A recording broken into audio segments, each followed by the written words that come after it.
Et j'aimerais qu'on lise la Bible dans Genèse chapitre 3 pour voir la source du problème. Et comme on dit que pour résoudre un problème, il faut aller à la source. Là, nous voyons l'origine de la guerre. C'est la première guerre de l'histoire. Le premier conflit qui a eu lieu. Après que l'homme ait désobéi à Dieu, il y a eu alors un conflit entre l'homme et la femme, entre l'homme et la nature même. C'est là que tout a commencé.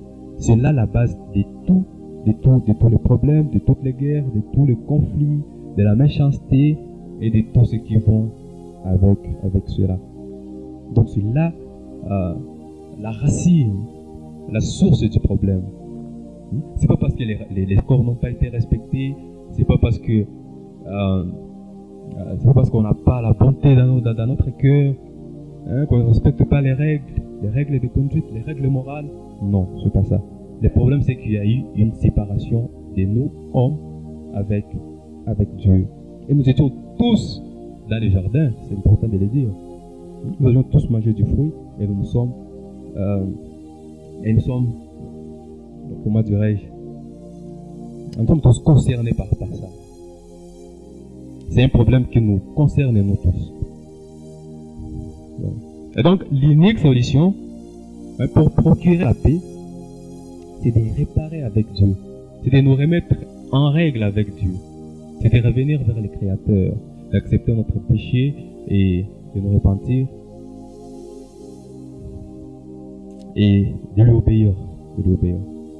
Donc, nous devons retrouver, rechercher la paix avec notre Créateur. Parce que c'est cette brisure qu'il y a eu de notre relation verticale avec Dieu qui a causé notre relation horizontale avec notre prochain. Donc, tant que nous n'aurons pas encore résolu les problèmes que nous avons avec Dieu, ce serait pour nous difficile, voire impossible de vivre en paix avec le prochain. Lisons Romains chapitre 5, verset 1er. Ainsi donc, déclarés justes sur base de la foi, nous avons la paix avec Dieu par l'intermédiaire de notre Seigneur Jésus-Christ. Ainsi donc, déclarés justes sur base de la foi, nous avons la paix avec Dieu par l'intermédiaire de notre Seigneur Jésus-Christ. Voilà. Ici, nous voyons que Dieu a lui-même résolu les problèmes. Et il l'a fait indépendamment de nous. Pourquoi est-ce qu'il l'a fait?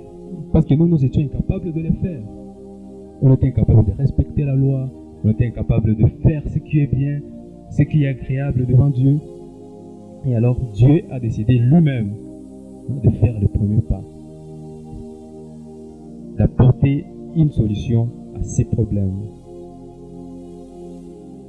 Dans l'ancien temps, dans l'ancienne alliance, il y avait la loi. Et la loi disait que quiconque respecte la loi vivra par la loi. Mais personne, je dis bien personne, n'a réussi à respecter la loi.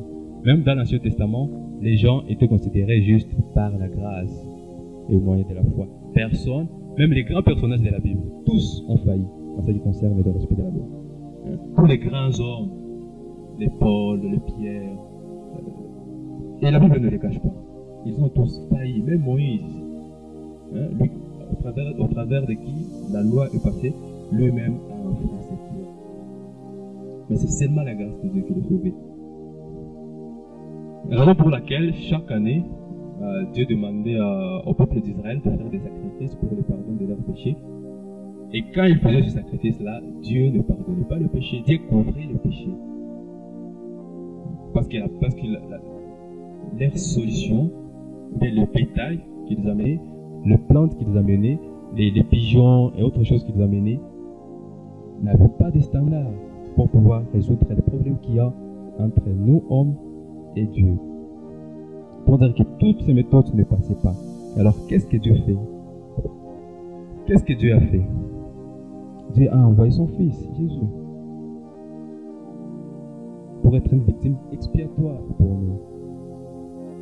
Jésus pour porter nos péchés et subir notre punition. subir ce que nous méritions. Et qu'est-ce que nous méritions? Nous méritions la colère de Dieu, la condamnation, les jugements. C'est ce que nous méritions. Et on était incapable de s'en sortir. On était capable de faire quoi que ce soit pour que Dieu nous regarde avec un œil favorable. Mais Dieu a donné son Fils Jésus pour nous réconcilier avec lui.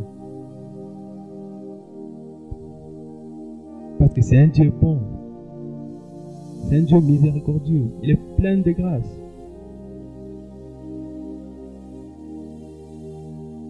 Et donc, c'est ce que Jésus a fait. Il a porté nos péchés. Il a porté notre désobéissance à la loi de Dieu parce que nous avions tous un casier judiciaire rempli de péchés. Et Jésus a pris ce casier judiciaire et il a fait sien. Il est parti avec à la croix. Il a été condamné. Il a été jugé. Et accepté même la mort de la croix pour nous. Pour réparer notre problème avec Dieu. Donc Jésus est venu, non pas pour apporter une solution, mais pour être une solution à l'humanité. Jésus, c'est la solution personnalifiée de Dieu pour notre relation avec lui. C'est Jésus. Et c'est quand, comme je l'ai dit, c'est quand nous sommes en paix avec Dieu que nous laisserons véritablement vers le prochain. Parce que notre paix horizontale dépend de la paix verticale que nous avons avec Dieu. C'est ce que nous avons vu dans Genèse. Les hommes ont commencé à se chamailler. Il y a eu un conflit entre les hommes et entre l'homme et la nature. Mais Dieu lui-même a pourvu pour notre salut. Et sa provision, c'était son Fils, son propre Fils, Jésus-Christ. Et donc, pour procurer la paix dans le monde, nous devons reconnecter le monde avec Dieu. La Bible nous dit dans Jean chapitre 1, verset 2 à 13 que tous ceux qui ont accepté Jésus, tous ceux qui ont crié en son nom, il leur a donné le droit ou le pouvoir de devenir enfants de Dieu. Et notre Dieu, c'est un Dieu de paix. Il a fait la paix avec nous. Il a fait le premier pas. Et nous devons chercher à ressembler à notre Père, à notre Dieu. Ils seront appelés fils de Dieu, qui est la véritable source de la vraie paix. Pas dans les accords, pas dans les Nations Unies. Bien sûr qu'on peut apporter quelque chose, mais ce n'est pas suffisant. Et surtout, ce n'est pas une paix éternelle.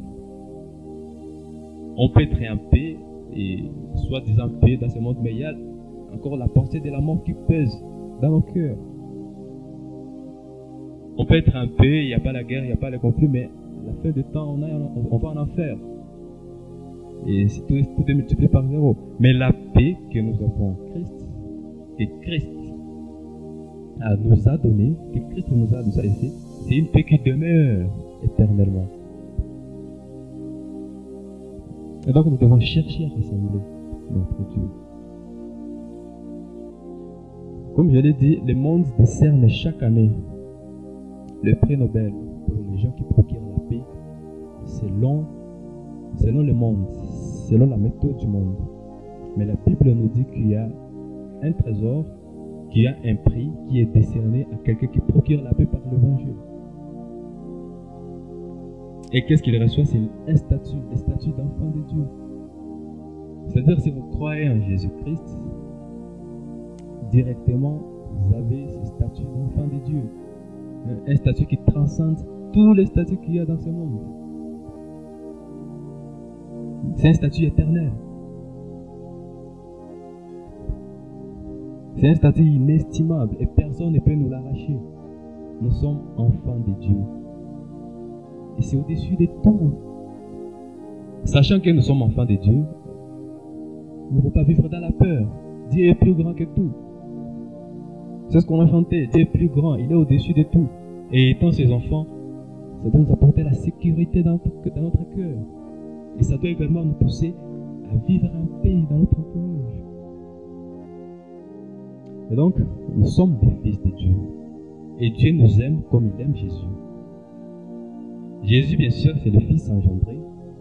Nous sommes des fils créés et sauvés. Mais Dieu nous aime comme il aime Jésus. Imaginez-vous comment Dieu aime le Christ. Dieu était avec lui toute sa vie. Et à la fin, il a même ressuscité d'entre les morts.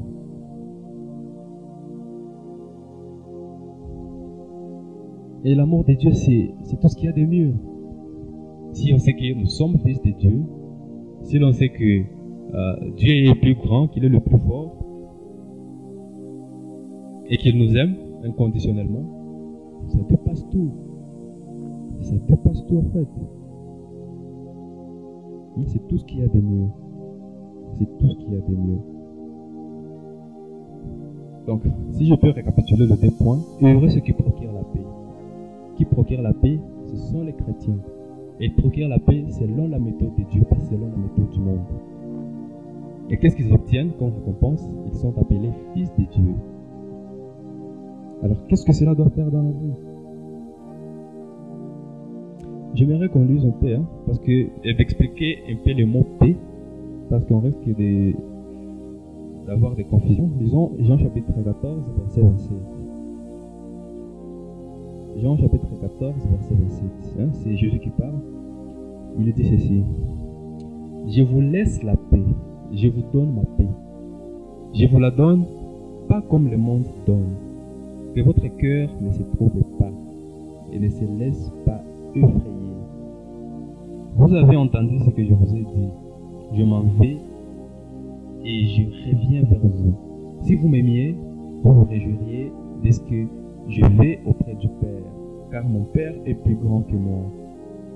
Et je vous ai dit ces choses maintenant, avant qu'elles n'arrivent, afin que lorsqu'elles arriveront, vous croyiez.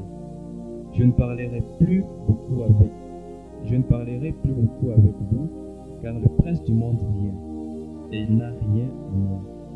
Cependant, ainsi, le monde saura que j'aime le Père et que j'agis conformément à l'ordre que le Père m'a donné. Lèvez-vous, partons d'ici. Mais j'attire votre attention sur le verset 27. Je vous laisse la paix, je vous donne ma paix. Ici, quand je parle de la paix, je ne parle pas de l'absence de la guerre, parce que c'est comme ça qu'on définit souvent la guerre. Bon, ça peut être ça, mais ce n'est pas nécessairement ça. La paix qu'il y a ici, c'est la paix intérieure, qui demeure malgré les circonstances difficiles. Cette paix qui, même quand tu as la guerre, en toi, il y a la stabilité. Pour ça, c'est un niveau supérieur de la foi, mais c'est possible. Si nous plaçons réellement notre foi en Christ. C'est une paix qui demeure malgré l'environnement, malgré le climat, malgré la saison que vous traversez. C'est cette paix-là que Christ nous a donnée. Et c'est une paix même, on peut dire, l'absence de la guerre, l'absence de conflit. C'est une paix qui demeure. Et Christ nous a donné, pas comme le monde le donne. Il nous a reconnectés avec Dieu à travers de sa mort. C'est ça sa méthode. Et nous, pratiquement, qu'est-ce que nous devons faire? Nous devons reconnecter le monde, les gens autour de nous avec Dieu. Chaque jour, on doit annoncer l'évangile aux gens, prêcher aux gens, à l'école, aux universités. Nous devons être des procureurs. Je ne sais pas si ce mot existe en France. Procureurs de paix, je ne sais pas. Mais être de ceux-là qui procurent la paix. Cela doit être notre ministère. Vous venez chaque jour à l'église, mais on raconte encore de vous en train de vous bagarrer. C'est pas procureur, c'est pas être un procureur de paix. Christian, ce mot existe, procureur. Là aussi. Tu viens chaque jour à l'église, mais dans ton travail, c'est toi qui sème des conflits entre les gens. C'est toi qui parle le mal des autres. Non. Nous croyons en Christ, c'est-à-dire que nous sommes reconnectés avec le Dieu de paix. Et la paix verticale avec le Dieu de paix doit produire la paix horizontale avec le prochain. Et c'est une paix qui demeure, comme je l'ai dit. C'est une paix qui demeure malgré l'environnement, malgré les circonstances difficiles. Même si tu as faim, cette paix demeure. Même si tu as un revolver sur la tempe, cette paix demeure dedans. Oui. Parce que la vie, c'est pas tout ce que nous voyons. Nous avons la vie éternelle. Nous devons prier Dieu de nous aider à grandir notre foi, à arriver à ces niveaux où il y a cette paix-là en nous, Cette paix qui ne faille pas quand les choses ne vont pas bien, quand la saison n'est pas correcte. Nous avons la vie éternelle. Pour finir, comme je le lis dans Genèse, la paix, l'interruption de la paix avec Dieu a causé l'interruption de paix avec le prochain, mais aussi l'interruption de la paix avec le prochain. Pas avec le prochain, mais avec la nature. Nous sommes aussi en guerre avec la nature. Il y a les volcans, il y a l'insalubrité, ça arrive jusque-là. L'insalubrité. Être sale, c'est un péché, vous savez. Oui. Nous sommes en guerre. Construction anarchique, nous sommes en guerre avec la nature. Il y a les éboulements. Il y a toujours la nature chaque fois qui répond à nos actions. C'est une guerre. Un chrétien ne peut pas construire n'importe où. C'est important de le dire aussi. C'est une paix qui doit se vivre partout et dans chaque domaine de notre vie.